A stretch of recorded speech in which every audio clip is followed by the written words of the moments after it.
ನಮ್ಮ ಕರ್ನಾಟಕ ಸುದ್ದಿಗೆ ಸ್ವಾಗತ. ನಾನು ಸವಿತಾ ದೊಡ್ಡಯ್ಯ. ಕೆಎನ್ ರಾಜಣ್ಣ ಅವರು ಚಿಕ್ಕಂದಿನಿಂದ ಇಲ್ಲಿಯವರೆಗೆ ಶಾಸಕರಾಗಿ ಸಹಕಾರಿಗಳಾಗಿ ನಡೆದು ಬಂದ ಹಾದಿಯ ಬಗ್ಗೆ ಗ್ರಂಥ ರೂಪದಲ್ಲಿ ತರಬೇಕು ಎಂಬ ಆಸೆ ಇತ್ತು. 1 ವರ್ಷದಿಂದ ಸಾಹಿತಿಗಳು ಈ ಸಂಬಂಧ ಕೆಲಸ ಮಾಡಿದ್ದಾರೆ. ಇದೇ ತಿಂಗಳ 21ರಂದು ಈ ಗ್ರಂಥ ಬಿಡುಗಡೆಗೊಳ್ಳುತ್ತಿದೆ ಎಂದು ಎಂಎಲ್ಸಿ ರಾಜೇಂದ್ರ ರಾಜಣ್ಣ ತಿಳಿಸಿದ್ದಾರೆ. ತುಮಕೂರು ನಗರದಲ್ಲಿ ಸುದ್ದಿಗೋಷ್ಠಿ ನಡೆಸಿ ಮಾತನಾಡಿದ ಅವರು, ಇದೇ ತಿಂಗಳ 21ರಂದು ಕೆಎನ್ ರಾಜಣ್ಣ ಅವರ 75ನೇ ಜನ್ಮದಿನದ ಅಮೃತ ಮಹೋತ್ಸವ ಹಾಗೂ ಅಭಿನಂದನಾ ಗ್ರಂಥ ಲೋಕಾರ್ಪಣೆ ಕಾರ್ಯಕ್ರಮ ನಗರದ ಜೂನಿಯರ್ ಕಾಲೇಜು ಮೈದಾನದಲ್ಲಿ ನಡೆಸಲಿದ್ದು, ಕಾರ್ಯಕ್ರಮವನ್ನ ಸಿಎಂ ಸಿದ್ದರಾಮಯ್ಯ ಅವರು ಉದ್ಘಾಟಿಸಲಿದ್ದಾರೆ. ಕಾರ್ಯಕ್ರಮದ ಅಧ್ಯಕ್ಷತೆಯನ್ನ ಪರಮೇಶ್ವರ್ ಅವರು ವಹಿಸಲಿದ್ದಾರೆ. ಎಚ್.ಕೆ. ಪಾಟೀಲ್, ಸತೀಶ್ ಜಾರಕಿಹೊಳಿ ಸೇರಿದಂತೆ ರಾಜಕಾರಣಿಗಳು, ಇಡೀ ರಾಜ್ಯದ ಎಲ್ಲ ಸಹಕಾರಿಗಳು ಕಾರ್ಯಕ್ರಮದಲ್ಲಿ ಭಾಗವಹಿಸಲಿದ್ದಾರೆ ಎಂದು ಎಂಎಲ್ಸಿ ರಾಜೇಂದ್ರ ರಾಜಣ್ಣ ಮಾಹಿತಿ ನೀಡಿದರು.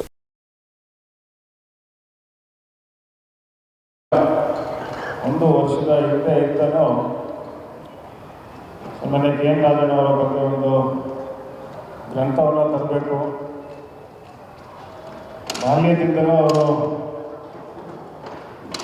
ಅದು ರಾಜಕೀಯ ಇರ್ಬೋದು, ವಿದ್ಯಾಭ್ಯಾಸ ಇರ್ಬೋದು, ಸಹಕಾರಿ ಕ್ಷೇತ್ರದಲ್ಲಿರ್ಬೋದು, ಅದು ಯಾವ ರೀತಿ ನಡೆದು ಬಂದರೂ ಅನ್ನೋ ಒಂದು ಕಲ್ಪನೆಯನ್ನು ನಾಡಿನ ಜನರಿಗೆ ತೋರಿಸ್ಬೇಕು, ಅದನ್ನು ಒಂದು ಗ್ರಂಥದ ರೂಪದಲ್ಲಿ ತರಬೇಕು ಅಂತೇಳಿ ಕಳೆದ 1-2 ವರ್ಷದಿಂದ ಅವರೆಲ್ಲ ಇಡೀ ರಾಜ್ಯದಲ್ಲಿ ಯಾರೆಲ್ಲ ಹಿರಿಯ ಸಾಹಿತಿಗಳಿದ್ದಾರೆ, ಅವರ ಸ್ನೇಹಿತರಿದ್ದಾರೆ, ರಾಜಕಾರಣಿಗಳಿದ್ದಾರೆ, ಮತ್ತು ಅವರ ಫ್ಯಾಮಿಲಿ. ಸೊ ಹೀಗೆ ಅವರೊಂದು ಪಟ್ಟಿ ಮಾಡಿಕೊಂಡು ಕಳೆದ 1 ವರ್ಷದಿಂದಲೂ ಒಂದು ಗ್ರಂಥಕ್ಕೆ ಭಾಳಷ್ಟು ಶ್ರಮವನ್ನು ವಹಿಸಿ ಕಟ್ಟಡಾಗಿ ಈಗ ಇದೆಲ್ಲ ಗೊತ್ತಿರೋರಿಗೆ ಕಳೆದ ಮೇ 13ನೇ ತಾರೀಕು ಒಂದು ಕಾರ್ಯಕ್ರಮ ಮೊದಲ ದಿನಾಂಕದ ನಿಗದಿಯಾಗಿತ್ತು.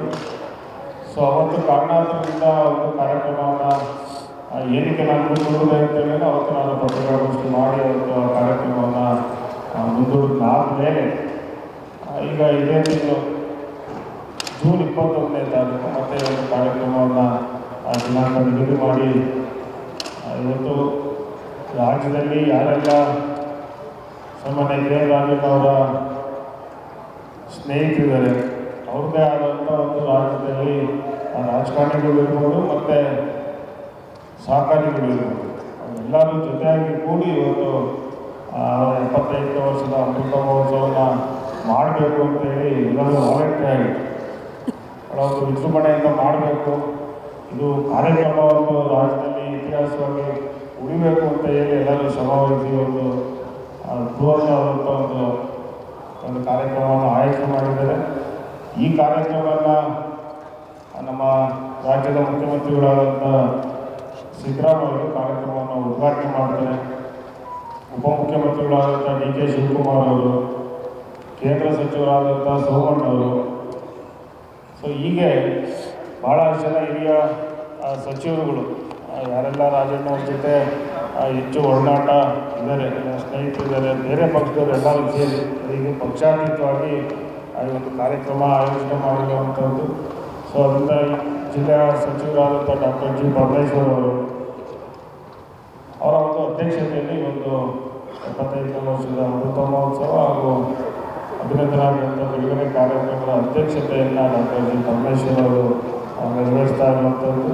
ಮತ್ತು ಬರ್ಗು ರಾಮಚಂದ್ರಪ್ಪ ಅವರು ಹಿರಿಯ ಸಾಹಿತಿಗಳಿದ್ದಾರೆ, ಅವರು ಆಶಯ ಭಾಷಣವನ್ನು ಹಿರಿಯ ಸಾಹಿತಿಗಳಾದಂಥ ಬರ್ಗು ರಾಮಚಂದ್ರಪ್ಪ ಅವರು ನಿರ್ವಹಿಸುವಂಥದ್ದು.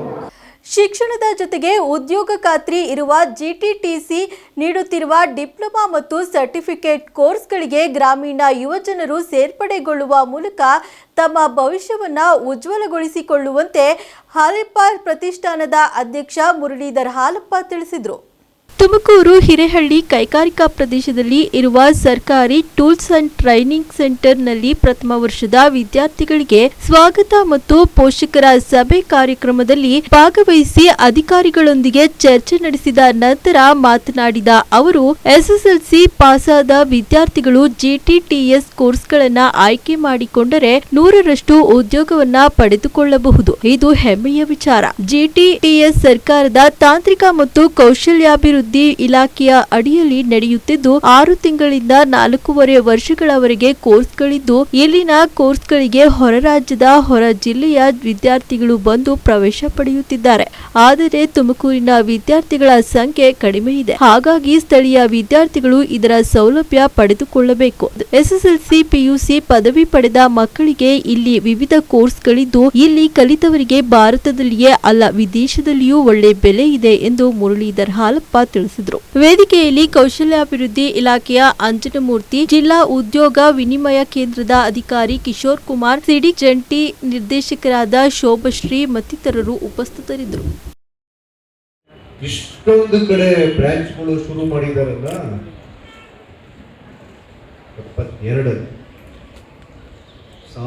1972 ತುಮಕೂರು ಕರ್ನಾಟಕದಲ್ಲಿ ತುಮಕೂರು ಈ ಸೆಂಟರ್ ಪ್ರಾರಂಭ ಆಗಿ 16 ಕರೆಕ್ಷನ್. ಇಷ್ಟು ದಿನಕ್ಕೆ ಎಷ್ಟು ಸಾವಿರ ಜನ ಮಕ್ಕಳು ಹೊರಗಡೆ ಹೋಗಿರ್ತಾರೆ, ಒಳ್ಳೊಳ್ಳೆ ಕಂಪನಿಗಳಲ್ಲಿ ಕೆಲಸ ಮಾಡ್ತಾ ಇದ್ದಾರೆ. ಯಾರ್ಯಾರು JP3C ನಲ್ಲಿ ಟ್ರೈನಿಂಗ್ ತಗೊಂಡಿದ್ದಾರೆ ಪ್ರತಿಯೊಬ್ಬರಿಗೂ ನೌಕರಿ ಸಿಗುವಂತ ಭರವಸೆ ಸಂಸ್ಥೆ ಕಡೆಯಿಂದ ತಮ್ಗೆಲ್ರಿಗೂ ಸಿಕ್ಕಿದೆ ಅನ್ನೋ ಅಡ್ಮಿಷನ್ ಟೈಮಲ್ಲಿ 100% ಎಲ್ಲರಿಗೂ ನೌಕರಿಗಳು ಇಲ್ಲಿ ತುಮಕೂರಾಗಾದ್ರೂ ಸಿಗ್ತದೆ, ಬೆಂಗಳೂರಾಗಾದ್ರೂ ಸಿಗುತ್ತೆ, ಚೆನ್ನೈ, ಹೈದರಾಬಾದ್, ನೋಯ್ಡಾ, ಪುಣೆ, ಇಲ್ಲ ಎಷ್ಟೋ ಜನ ಮಕ್ಕಳು ಯುರೋಪ್ ಹೋಗಿದ್ದಾರೆ, ಫ್ರಾನ್ಸ್, ಇಟಲಿ, ಜರ್ಮನಿ. ನಿಮ್ಮ ಮಕ್ಕಳು ಆ ಹೊರದೇಶಗಳಲ್ಲಿ ಹೋಗಿ ನೌಕರಿ ಮಾಡಿ ನಿಮ್ಮ ಊರುಗಳ ಹೆಸರುಗಳನ್ನ ಮುಂಚೂಣಿ ತರ್ತಾರಲ್ಲ. ಜೂನ್ 21ರಂದು ಅಂತಾರಾಷ್ಟ್ರೀಯ ಯೋಗ ದಿನದ ಹಿನ್ನೆಲೆಯಲ್ಲಿ ಕೊರಟಗೆರೆಯ ರಾಘವೇಂದ್ರ ಇಂಟರ್ ನ್ಯಾಷನಲ್ ಶಾಲೆಯಲ್ಲಿ ಮಕ್ಕಳನ್ನ ತಯಾರಿ ಮಾಡಲು ಬಂದಿದ್ದೇನೆ ಎಂದು ಅಂತಾರಾಷ್ಟ್ರೀಯ ಯೋಗಪಟು ಭಾಗೀರಥಿ ಕನ್ನಡತಿ ತಿಳಿಸಿದರು. ಅಂತಾರಾಷ್ಟ್ರೀಯ ಯೋಗ ದಿನಾಚರಣೆಯ ಅಂಗವಾಗಿ ಕೆಎಸ್ಆರ್ಪಿ ಪ್ರಿಯದರ್ಶಿನಿ ಪದವಿ ಪೂರ್ವ ಕಾಲೇಜು ಮತ್ತು Shri Raghavendra inter national college ಸಹಯೋಗದೊಂದಿಗೆ ಯೋಗ ಕಾರ್ಯಕ್ರಮವನ್ನು ಕೊರಟಗೆರೆ ಪಟ್ಟಣದ ಶ್ರೀ ರಾಘವೇಂದ್ರ ಇಂಟರ್ ನ್ಯಾಷನಲ್ ಶಾಲೆಯಲ್ಲಿ ಅಂತಾರಾಷ್ಟ್ರೀಯ ಯೋಗಪಟು ಭಾಗೀರಥಿ ಕನ್ನಡತಿಯಿಂದ ವಿದ್ಯಾರ್ಥಿಗಳಿಗೆ ಯೋಗಾಭ್ಯಾಸ ಮಾಡಿಸಲಾಯಿತು. ಈ ಸಂದರ್ಭದಲ್ಲಿ ತುಂಬಗಾನಹಳ್ಳಿ 12ನೇ ಕೆಎಸ್ಆರ್ಪಿ ಘಟಕದ ಕಮಾಂಡರ್ ಎಸ್ಪಿ ಉಪಸ್ಥಿತರಿದ್ದರು. ಪ್ರೀತಿಯ ಕರ್ನಾಟಕ ಜನತೆಗೆ ನಾನು ನಿಮ್ಮ ಪ್ರೀತಿಯ ಭಾಗೀರಥಿ ಕನ್ನಡತಿ. ಇವತ್ತು ನಾನು ತುಮಕೂರು ಜಿಲ್ಲೆಯಲ್ಲಿ ಇರುವಂತಹ ಕೊರಟಗೆರೆ ತಾಲೂಕಿನ ಶ್ರೀ ರಾಘವೇಂದ್ರ ಇಂಟರ್ನ್ಯಾಷನಲ್ ಇನ್ಸ್ಟಿಟ್ಯೂಷನಲ್ಲಿ ಇವತ್ತು ಇದ್ದೇನೆ. ಇವತ್ತು ಮಿನಿಸ್ಟ್ರಿ ಆಫ್ ಆಯುಷ್ ಅವರು ಕೊಟ್ಟಿರುವಂತಹ ಪ್ರೋಟೋಕಾಲ್ ಜೂನ್ 21ಕ್ಕೆ ನಾವು ಏನು ಡೆಮಾನ್ಸ್ಟ್ರೇಟ್ ಮಾಡಬೇಕು ಇಡೀ ವಿಶ್ವದಾದ್ಯಂತ ಮಾಡ್ತಾ ಇದ್ದೇವೆ, ಅದನ್ನು ಮುಂಗಡವಾಗಿ ಈ ದಿನ ಮಕ್ಕಳಿಗೆ ತಯಾರಿಯನ್ನು ಮಾಡಲಿಕ್ಕೆ ಇಲ್ಲಿ ಬಂದಿದ್ದೇನೆ. ನನ್ನ ಜೊತೆ ನಮ್ಮ ಕರ್ನಾಟಕ ಸ್ಟೇಟ್ ರಿಸರ್ವ್ ಪೊಲೀಸ್ ಎಲ್ಲ ಆಫೀಸರ್ಸ್ ಇನ್ಕ್ಲೂಡಿಂಗ್ ನಮ್ಮ 12th battalion KSRP commandant Shri Hamsa Hussainji ಮತ್ತು ಅವರ ಎಲ್ಲ ಟೀಮ್ ಇಲ್ಲಿ ಆಗಮಿಸಿದ್ದಾರೆ. ಹಾಗೆ ಜೂನ್ 21 ಅಂತಾರಾಷ್ಟ್ರೀಯ ಯೋಗ ದಿನಾಚರಣೆಯನ್ನು ಇಡೀ ವಿಶ್ವದಾದ್ಯಂತ ನಾವೆಲ್ಲರೂ ಆಚರಣೆಯನ್ನು ಮಾಡ್ತಾ ಇರೋದ್ರಿಂದ ಒಂದೇ ದಿನ ಎಲ್ಲ ಕಡೆ ನಾವು ಹೋಗಲಿಕ್ಕಾಗಲ್ಲ. ಹಾಗಾಗಿ ಮುಂಗಡವಾಗಿ ನಮಗೆ ಎಷ್ಟು ಸಾಧ್ಯ ಆಗುತ್ತೋ ಅಷ್ಟು ಶಾಲಾ ಮತ್ತು ಕಾಲೇಜುಗಳಲ್ಲಿ ನಾವು ಈ ಒಂದು ಯೋಗದ ಬಗ್ಗೆ ಅರಿವನ್ನು ನೀಡುವಂತಹ ಕಾರ್ಯಕ್ರಮಗಳನ್ನು ಮಾಡ್ತಾ ಇದ್ದೇವೆ. ಅದರ ಫಲ ಇವತ್ತು ಈ ಇಂಟರ್ನ್ಯಾಷನಲ್ ರಾಘವೇಂದ್ರ ಇನ್ಸ್ಟಿಟ್ಯೂಷನಲ್ಲಿ ಇವತ್ತು ಈ ಕಾರ್ಯಕ್ರಮವನ್ನು ಹಮ್ಮಿಕೊಂಡಿದ್ದೇವೆ. ಮಕ್ಕಳೆಲ್ಲ ಬಹಳ ಚೆನ್ನಾಗಿ ಮಾಡಿದ್ದಾರೆ. ಇಲ್ಲಿಯ ಮ್ಯಾನೇಜ್ಮೆಂಟ್ ಬಹಳ ಚೆನ್ನಾಗಿ ಆಯೋಜನೆಯನ್ನು ಮಾಡಿದೆ. ಇದು ಮಧ್ಯಾಹ್ನದ ಸಮಯ, ಬಿಸಿಲಿದ್ದರೂ ಕೂಡ ಮಕ್ಕಳು ಬಹಳ ಹುರುಪಿನಿಂದ ಮಾಡಿದ್ದಾರೆ. ಅವ್ರಿಗೆಲ್ಲರಿಗೂ ನನ್ನ ಅನಂತ ವಂದನೆಗಳು. ಧನ್ಯವಾದ. ಶಿರಾ ತಾಲೂಕಿನ ಹೊಂದಾರೆ ಗೊಲ್ಲರಹಟ್ಟಿಯ ಶ್ರೀ ಗೊಲ್ಲಾಳಮ್ಮ ದೇವಿಯ ಜಾತ್ರಾ ಮಹೋತ್ಸವ ಸೋಮನ ಎಡೆ ಕಾರ್ಯಕ್ರಮ ವಿಜೃಂಭಣೆಯಿಂದ ನೆರವೇರಿತು. ನೂರಾರು ಮಹಿಳೆಯರು ಶ್ರೀ ಗೊಲ್ಲಾಳಮ್ಮ ದೇವಿಗೆ ಆರತಿ ಉತ್ಸವ ನೆರವೇರಿಸುವ ಮೂಲಕ ಭಕ್ತಿ ಸಮರ್ಪಿಸಿದರು. ಕುರಿ ಹರಿಸೇವೆಯಲ್ಲಿ ಸಾವಿರಾರು ಜನ ಪಾಲ್ಗೊಂಡು ಭೋಜನ ಸವಿದರು. ಈ ಸಂದರ್ಭದಲ್ಲಿ ಮುಖಂಡರಾದ ಗುಡಿಗೌಡ ರಂಗಸ್ವಾಮಿ, ನಿವೃತ್ತ ಉಪನ್ಯಾಸಕ ನರಸಪ್ಪ, ಪ್ರಾಥಮಿಕ ಕೃಷಿ ಪತ್ತಿನ ಸಹಕಾರಿ ಸಂಘದ ಮಾಜಿ ಉಪಾಧ್ಯಕ್ಷ ಸಂಚಲಪ್ಪ ಸೇರಿದಂತೆ ಗ್ರಾಮಸ್ಥರು ಹಾಗೂ ಸಾವಿರಾರು ಭಕ್ತರು ಉಪಸ್ಥಿತರಿದ್ದರು.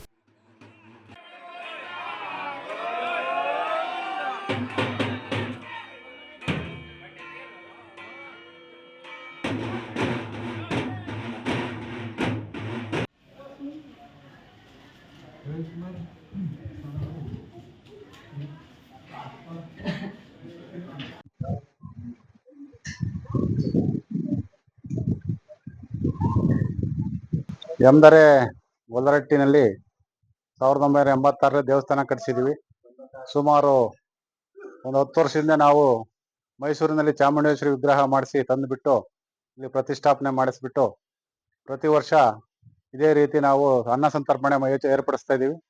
ಈ ವರ್ಷ ಎಲ್ಲ ಗ್ರಾಮಸ್ಥರ ಸಹಯೋಗದೊಂದಿಗೆ ತುಂಬ ವಿಜೃಂಭಣೆಯಿಂದನ 3 ದಿವಸ ಜಾತ್ರಾ ಮಹೋತ್ಸವ ನಡೆಯಿತು. ಇವತ್ತು ಈ ದಿನ ಕುರಿ ಸೇವೆ ಮಾಡಲಾಯಿತು. ಎಲ್ಲ ಸುತ್ತಮುತ್ತ ಇರುವ ಗ್ರಾಮಸ್ಥರು ಎಲ್ಲ ಬಂದು ಪ್ರಸಾದ ಸ್ವೀಕರಿಸಿ ಯಶಸ್ವಿಯಾಗಿ ನಡೆಸಿಕೊಟ್ಟಿದ್ದಾರೆ. ಹಾಗೂ ಈ ಕಾರ್ಯಕ್ರಮಕ್ಕೆ ಸಹಕರಿಸಿದ ಎಮ್ದರೆ ಗೊಲ್ಲರಟ್ಟಿಯ ಎಲ್ಲ ಅಣ್ಣ ತಮ್ಮಂದಿರಿಗೆ, ನೆಂಟರಿಷ್ಟಿಗೆ ಹಾಗೂ ಗ್ರಾಮಸ್ಥರಿಗೆ ಧನ್ಯವಾದಗಳನ್ನ ಅರ್ಪಿಸ್ತೀವಿ. ಪ್ರತಿ ವರ್ಷ ನಾವು ಈ ಕುರಿ ಕರಿಯೋದಂತ ಮಾಡ್ತಾರೆ. ದೇವ್ರು ಕರ್ಕೊಂಡು ಹೋಗ್ಬಿಟ್ಟು ಅಲ್ಲಿ ನಮ್ದು ಭೂತಪ್ಪ ಅಂತ ಇದೆ, ಅಲ್ಲಿ ಕುರಿ ಕರ್ಕೊಂಡು ಹೋಗ್ಬಿಟ್ಟು ಕುರಿ ಸುತ್ತಿಸ್ತಾರೆ. ಅದೊಂದು ನಮ್ಮ ಕಾಡುಗೊಲ್ಲರ ಸಂಪ್ರದಾಯ. ಅದರಂತೆಯೇ ಈ ವರ್ಷ ನಾಳೆ ಕುರಿ ಸುತ್ತೋ ಕಾರ್ಯಕ್ರಮ ಇದೆ. ನಾಳೆ ಸಾಯಂಕಾಲ ಮತ್ತೆ ಮೆರವಣಿಗೆ ಮಾಡ್ತೀವಿ. ಶುಕ್ರವಾರ ದಿನ ಭಂಡಾರ ಅಂತ ಹೇಳಿ ಆಚರಿಸ್ತಾರೆ ಹೆಣ್ಮಕ್ಳೆಲ್ಲ ಸೇರ್ಕೊಂಡು. ಹಾಗೆ ಸುಮಾರು 5 ದಿನದ ಕಾರ್ಯಕ್ರಮ ನಡೀತಾ ಇದೆ. ಇವತ್ತು ಕುರಿ ಸೇವೆಗೆ, ನಾಳೆ ಕುರಿ ಸುತ್ತುವ ಕಾರ್ಯಕ್ರಮ ಇದೆ. ಶುಕ್ರವಾರ ದಿವಸ ಭಂಡಾರ ಏರ್ಪಡಿಸ್ತಾರೆ. ಕುರಿ ಕೊಟ್ಟು ಸಹಕರಿಸಿದ್ದಾರೆ. ಅವು ಗ್ರಾಮಸ್ಥರು ಎಲ್ಲರೂ ಅಣ್ಣ ತಮ್ಮಂದಿರೆಲ್ಲನ ತುಂಬಾ ಯಶಸ್ವಿ ನಡೆಸ್ಕೊಟ್ಟಿದ್ದಾರೆ. ಎಲ್ಲರಿಗೂ ಧನ್ಯವಾದಗಳನ್ನ ಅರ್ಪಿಸ್ತೀವಿ. ಈ ಕುರಿ ಸೇವೆ ಮಾಡೋ ಉದ್ದೇಶ ಅಂದ್ರೆ, ಈ ಕುರಿ ಕಾಯಿಲೆ ಎಲ್ಲ ಬರೋದು ಎಲ್ಲ ಬರಬಾರ್ದು ಅಂದ್ಬಿಟ್ಟು ಹಿಂದಿನರೆಲ್ಲ ನಡ್ಸ್ಕೊಂಬರ ನಮ್ಮ ಸಂಪ್ರದಾಯದಲ್ಲಿ ಗೊಲ್ಲರಟ್ಟಿನಲ್ಲಿ. ಅದಕ್ಕೆ ಪ್ರತಿ ವರ್ಷ ಕುರಿಯರೆಲ್ಲ ಸೇರ್ಕೊಂಡ್ಬಿಟ್ಟು ಕುರಿ ಕರ್ಕೊಂಡು ಹೋಗ್ಬಿಟ್ಟು ಅಲ್ಲೆಲ್ಲ ಸುತ್ತಿಸ್ಬಿಟ್ಟು ದೇವರಿಗೆ ಪ್ರದಕ್ಷಿಣೆ ಮಾಡಿಸ್ತಾರೆ. ಅದೇ ರೀತಿನ ಅಲ್ಲಿ ಮತ್ತೆ ಬೇಟೆ ಹೊಡಿತಾರೆ. ಬೇಟೆ ಹೊಡೆದ್ಬಿಟ್ಟು ಒಂದು ಶಾಂತಿ ಗ್ರಾಮಕ್ಕೆ ಒಂದು ಶಾಂತಿ ಆಗಲಿ ಅಂದ್ಬಿಟ್ಟು ಇದೆಲ್ಲ ಆಚರಿಸ್ತಾರೆ. ಮತ್ತೆ ಯಾವುದೇ ರೋಗ ರುಜಿನ ಬರದೇ ಇರಲಿ ಅಂದ್ಬಿಟ್ಟು ಕುರಿಯವರೆಲ್ಲ ಸೇರ್ಕೊಂಡ್ಬಿಟ್ಟು ಪ್ರತಿ ವರ್ಷ ಮಾಡಿಸ್ತಾರೆ. ಈ ತರ ಆಚರಿಸ್ಕೊಂಡ್ ಬಂದಿದ್ದಾರೆ. ಈ ವರ್ಷನೂ ಅದೇ ರೀತಿನ ನಾಳೆ ಕಾರ್ಯಕ್ರಮ ಇದೆ. ಅದನ್ನ ಯಶಸ್ವಿ ನಡೆಸ್ಕೊಡ್ತಾರೆ.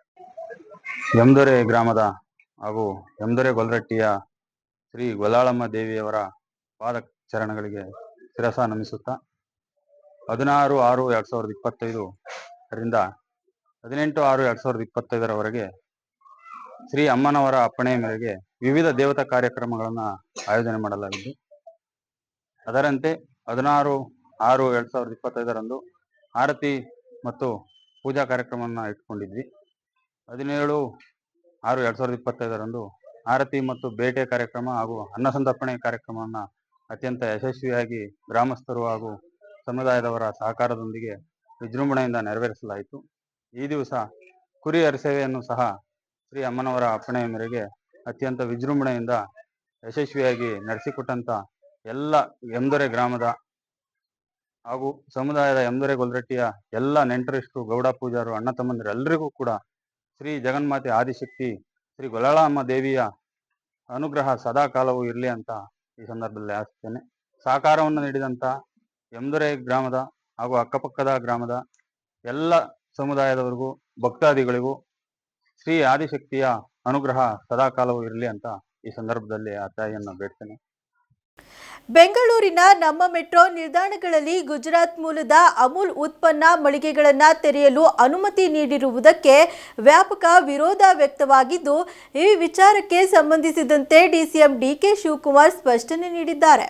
ಬೆಂಗಳೂರಿನ ನಮ್ಮ ಮೆಟ್ರೋ ನಿಲ್ದಾಣಗಳಲ್ಲಿ ಗುಜರಾತ್ ಮೂಲದ ಅಮೂಲ್ ಉತ್ಪನ್ನ ಮಳಿಗೆಗಳನ್ನು ತೆರೆಯಲು ಅನುಮತಿ ನೀಡಿರುವುದಕ್ಕೆ ವ್ಯಾಪಕ ವಿರೋಧ ವ್ಯಕ್ತವಾಗಿದ್ದು, ಈ ವಿಚಾರಕ್ಕೆ ಸಂಬಂಧಿಸಿದಂತೆ ಡಿಸಿಎಂ ಡಿಕೆ ಶಿವಕುಮಾರ್ ಸ್ಪಷ್ಟನೆ ನೀಡಿದ್ದಾರೆ. ಈ ಕುರಿತು ಮಾತನಾಡಿದ ಅವರು, ನಮ್ಮ ಮೆಟ್ರೋ ನಿಲ್ದಾಣಗಳಲ್ಲಿ 8 ಮಳಿಗೆಗಳನ್ನು ತೆರೆಯಲು ಕೆಎಂಎಫ್ಗೆ ಟೆಂಡರ್ ಕೊಟ್ಟಿದ್ದೇವೆ. 2 ನಿಲ್ದಾಣಗಳಲ್ಲಿ ಮಾತ್ರ ಅಮೂಲ್ಗೆ ಅವಕಾಶ ಕೊಡಲಾಗಿದೆ ಎಂದು ಸ್ಪಷ್ಟಪಡಿಸಿದ್ದಾರೆ. ಸಂಜು ವೆಡ್ಸ್ ಗೀತಾ 2ರ ಸಿನಿಮಾದಲ್ಲಿ ಅಭಿನಯಿಸಿದ ನಟಿ ರಚಿತಾ ರಾಮ್ ವಿರುದ್ಧ ನಿರ್ದೇಶಕ ನಾಗಶೇಖರ್, ನಟ ಶ್ರೀನಗರ ಕಿಟ್ಟಿ ಅವರು ಕಂಪ್ಲೇಂಟ್ ಕೊಟ್ಟ ಬೆನ್ನಲ್ಲೇ ಹಿರಿಯ ನಿರ್ಮಾಪಕಿ ವಿಜಯಲಕ್ಷ್ಮಿ ಅರಸ್ ಅವರು ಕೂಡ ರಚಿತಾ ರಾಮ್ ವಿರುದ್ಧ ದೂರು ನೀಡಿದ್ದಾರೆ. ಸಿನಿಮಾ ಮಾಡೋದಕ್ಕೆ ಅಡ್ವಾನ್ಸ್ ಪಡೆದು ಸಿನಿಮಾ ಮಾಡದೆ ವಂಚಿಸಿದ್ದಾರೆ ಎಂದು ಆರೋಪಿಸಿದ್ದಾರೆ. ಸಂಜು ವೆಡ್ಸ್ ಗೀತಾ 2ರ ಸಿನಿಮಾದಲ್ಲಿ ಅಭಿನಯಿಸಿದ ನಟಿ ರಚಿತಾ ರಾಮ್ ವಿರುದ್ಧ ನಿರ್ದೇಶಕ ನಾಗಶೇಖರ್, ನಟ ಶ್ರೀನಗರ ಕಿಟ್ಟಿ ಅವರು ಕಂಪ್ಲೇಂಟ್ ಕೊಟ್ಟಿದ್ದಾರೆ. ಫಿಲ್ಮ್ ಚೇಂಬರ್ಗೆ ದೂರು ಕೊಟ್ಟ ನಿರ್ದೇಶಕ ನಾಗಶೇಖರ್, ರಮ್ಯಾ, ತಮನ್ನಾ ಅವರಿಗೂ ಸಿನಿಮಾ ಮಾಡಿದ್ದೀನಿ, ಆದ್ರೆ ಇಂತಹ ಸಮಸ್ಯೆ ಯಾವ ನಟಿಯೂ ಕೊಟ್ಟಿಲ್ಲ ಎಂದು ಆಕ್ರೋಶ ಹೊರಹಾಕಿದ್ದಾರೆ. ಇದೀಗ ನಟಿ ರಚಿತಾ ರಾಮ್ ವಿರುದ್ಧ ಮತ್ತೊಂದು ಗಂಭೀರ ಆರೋಪ ಕೇಳಿಬಂದಿದೆ. ಸಿನಿಮಾದಲ್ಲಿ ನಟಿಸುವುದಾಗಿ ಅಡ್ವಾನ್ಸ್ ಪಡೆದಿದ್ದರಂತೆ, ಆದ್ರೆ ಸಿನಿಮಾದಲ್ಲಿ ನಟಿಸದೆ ದೂರ ಉಳಿದುಕೊಂಡು ಅಡ್ವಾನ್ಸ್ ವಾಪಸ್ ಕೊಡದೆ ಮೋಸ ಮಾಡಿದ್ದಾರೆ ಎಂದು ಹಿರಿಯ ನಿರ್ಮಾಪಕಿ ವಿಜಯಲಕ್ಷ್ಮಿ ಅರಸ್ ಅವರು ಆರೋಪ ಮಾಡಿದ್ದಾರೆ. ಇನ್ನು ಈ ವಿಚಾರವಾಗಿ 10 ತಿಂಗಳ ಹಿಂದೆಯೂ ಗಲಾಟೆ ನಡೆದಿತ್ತಂತೆ. ಇದೀಗ ಮತ್ತೊಮ್ಮೆ ಆರೋಪ ಮಾಡಿದ್ದಾರೆ. ಹೌದು, 8 ವರ್ಷಗಳ ಹಿಂದೆ ನಟ ಉಪೇಂದ್ರ ಮತ್ತು ರಚಿತಾ ನಟನೆಯಲ್ಲಿ ಸಿನಿಮಾ ಮೂಡಿ ಬರಬೇಕಿತ್ತು. ಉಪ್ಪಿ ರುಪ್ಪಿ ಸಿನಿಮಾದಲ್ಲಿ ಉಪೇಂದ್ರ ಜೊತೆ ನಟಿಸಲು ನಟಿ ರಚಿತಾ ರಾಮ್ ಒಪ್ಪಿಕೊಂಡಿದ್ದರಂತೆ. ವಿಜಯಲಕ್ಷ್ಮಿ ಅರಸ್ ನಿರ್ಮಾಣದಲ್ಲಿ ಕೆ ಮಾದೇಶ್ ನಿರ್ದೇಶನದಲ್ಲಿ ಸಿನಿಮಾ ಮೂಡಿ ಬರಬೇಕಿತ್ತು. ಆದ್ರೆ 23 ಲಕ್ಷ ಸಂಭಾವನೆಗೆ ಕಮಿಟ್ ಆಗಿದ್ದ ರಚಿತಾ ಮುಂಗಡವಾಗಿ 13 ಲಕ್ಷ ಅಡ್ವಾನ್ಸ್ ರೂಪದಲ್ಲಿ ಹಣ ಪಡೆದಿದ್ದರಂತೆ. ಅಲ್ಲದೆ ಚಿತ್ರತಂಡ 2017ರಲ್ಲಿ ಬ್ಯಾಂಕಾಕ್ನಲ್ಲಿ ಶೂಟಿಂಗ್ ಮಾಡೋಕೆ ಪ್ಲಾನ್ ಕೂಡ ಮಾಡಿತ್ತು. ಅವರು ಅಲ್ಲಿಗೆ ಬರುವುದಾಗಿ ಒಪ್ಪಿಕೊಂಡ ಮೇಲೆ ಟಿಕೆಟ್ ಬುಕ್ ಮಾಡಿದ್ರಂತೆ. ರಚಿತಾ ರಾಮ್ ಬಂದಿಲ್ಲವಂತೆ. 15 ದಿನಗಳ ಕಾಲ ಈಗ ಬರ್ತೀನಿ ಆಗ ಬರ್ತೀನಿ ಅಂತ ಆಟ ಆಡಿಸ್ತಿದ್ರಂತೆ. ನಿರ್ಮಾಪಕಿ ವಿಜಯಲಕ್ಷ್ಮಿ ಅರಸ್ ಅವರು 15 ದಿನ ಟಿಕೆಟ್ ಬುಕ್ ಮಾಡಿ ರೂಮ್ ಬುಕ್ ಮಾಡಿಕೊಂಡು ಕಾದಿದ್ದರಂತೆ. ಆದ್ರೆ ರಚಿತಾ ರಾಮ್ ಬರೆದಿದ್ದಕ್ಕೆ ಹೀರೋ ಪೋರ್ಷನ್ ಶೂಟ್ ಮಾಡಿಕೊಂಡು ವಾಪಸ್ ಆಗಿತ್ತಂತೆ ಚಿತ್ರತಂಡ. 1 ದಿನ ಮಾತ್ರ ಮೈಸೂರಿನಲ್ಲಿ ನಡೆದ ಶೂಟಿಂಗ್ ನಲ್ಲಿ ಭಾಗಿಯಾಗಿದ್ದರಂತೆ. ಹೀಗಾಗಿ ನಿರ್ಮಾಪಕಿ ರಚಿತಾ ರಾಮ್ ನಿಂದ 1.5 ಕೋಟಿ ಕಳೆದುಕೊಂಡಿದ್ದೇನೆ. ಅವತ್ತಿನಿಂದ ಸಂಪರ್ಕಕ್ಕೆ ಸಿಗದೆ ನಟಿ ಸತಾಯಿಸುತ್ತಿದ್ದಾರೆ ಅಂತ ಆರೋಪಿಸಿದ್ದಾರೆ. ನಾಳೆ ಚಿಕ್ಕಬಳ್ಳಾಪುರ ತಾಲೂಕಿನ ವಿಶ್ವವಿಖ್ಯಾತ ನಂದಿಗಿರಿಧಾಮದಲ್ಲಿ ನಿಗದಿಯಾಗಿದ್ದ ಸಚಿವ ಸಂಪುಟ ಸಭೆಯನ್ನ ಬೆಂಗಳೂರಿಗೆ ಸ್ಥಳಾಂತರಿಸಲಾಗಿದೆ. ಸಚಿವ ಸಂಪುಟದ 13ನೇ ಸಭೆಯನ್ನ ವಿಶ್ವವಿಖ್ಯಾತ ನಂದಿಗಿರಿಧಾಮದಲ್ಲಿ ನಡೆಸಲು ಸರ್ಕಾರ ತೀರ್ಮಾನ ಮಾಡಿತ್ತು. ನಾಳೆ ಸಚಿವ ಸಂಪುಟ ಸಭೆಗೆ ನಂದಿಗಿರಿಧಾಮ ಸಿದ್ಧಗೊಂಡಿತ್ತು. ಲಕ್ಷಾಂತರ ರೂಪಾಯಿ ಖರ್ಚು ಮಾಡಿ ರಸ್ತೆ ಸೇರಿದಂತೆ ಮೂಲಭೂತ ಸೌಕರ್ಯಗಳನ್ನ ಮಾಡಲಾಗಿತ್ತು. ಸಚಿವ ಸಂಪುಟ ಸಭೆ ನಡೆಸಲು ಮಯೂರ ಫೈನ್ ಟಾಪ್ ಹಾಲ್ ಆಧುನೀಕರಣಗೊಳಿಸಲಾಗಿತ್ತು. ಕೊನೆಯ ಕ್ಷಣದಲ್ಲಿ ನಂದಿಗಿರಿಧಾಮದಲ್ಲಿ ನಡೆಯಬೇಕಿದ್ದ ಸಚಿವ ಸಂಪುಟ ಸಭೆಯನ್ನ ಬೆಂಗಳೂರಿನ ವಿಧಾನಸೌಧದ ಸಚಿವ ಸಂಪುಟ ಸಭೆ ಮಂದಿರಕ್ಕೆ ಸ್ಥಳಾಂತರಿಸಲಾಗಿದೆ. ಯಾವ ಕಾರಣಕ್ಕೆ ಸ್ಥಳಾಂತರಿಸಲಾಗಿದೆ ಎಂಬುದರ ಬಗ್ಗೆ ಯಾವುದೇ ಮಾಹಿತಿ ಲಭ್ಯವಾಗಿಲ್ಲ. ಸಚಿವ ಸಂಪುಟ ಸಭೆ ನಡೆಯುವ ಕಾರಣಕ್ಕೆ ಇಂದಿನಿಂದ 2 ದಿನ ನಂದಿಗಿರಿಧಾಮಕ್ಕೆ ಪ್ರವಾಸಿಗರ ಭೇಟಿಯನ್ನ ನಿಷೇಧಿಸಲಾಗಿತ್ತು. ಬೆಟ್ಟದಲ್ಲಿನ ರೂಮ್ಗಳನ್ನ ಬಾಡಿಗೆ ಕೊಡುವುದಕ್ಕೂ ನಿರ್ಬಂಧಿಸಲಾಗಿತ್ತು. ಎಷ್ಟಿತ್ತು ಈ ಹೊತ್ತಿನ ಸುದ್ದಿ ಮತ್ತು ಮನೋರಂಜನೆಗಾಗಿ ನೋಡ್ತಾ ಇರಿ ನಮ್ಮ ಕರ್ನಾಟಕ ಟಿವಿ. ಇದು ಕನ್ನಡಿಗರ ಭರವಸೆ.